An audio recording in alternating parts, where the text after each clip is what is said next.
So, Magnolia at saka Blackwater. So, lumaban yung Blackwater pero talagang malalim yung lineup ng Magnolia.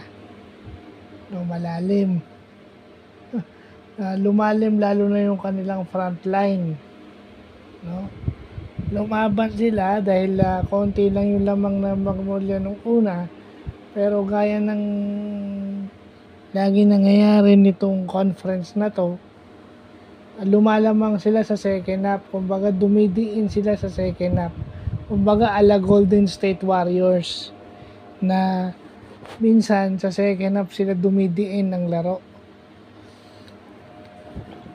Blackwater kept them in bay for just 18 points.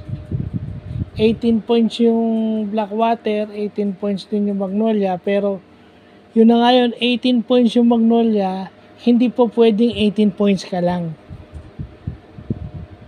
Ibig sabihin, maganda rin yung depensa ng Magnolia, kaya lamang pa rin sila dahil tabla lang kayo nung third quarter. Nung fourth quarter, doon na lumayo yung Magnolia. Naging mabilis lang yung pace nila dahil napagod na rin itong Blackwater kakahabol kasi lumamang sila, then humabol hanggang yun na nangyayari doon. Lumamang ka, nawala yung lamang, and then hahabol ka na naman. So it takes away something from your players, yung pagod. So inabot lang ng pagod yung Blackwater sa tingin ko. Hindi ko na tinapos dahil tambak naman. So yun lang ang masasabi natin. Dahil mas maraming player na pwedeng gamitin yung Magnolia sa ngayon, kaya sila nanalo.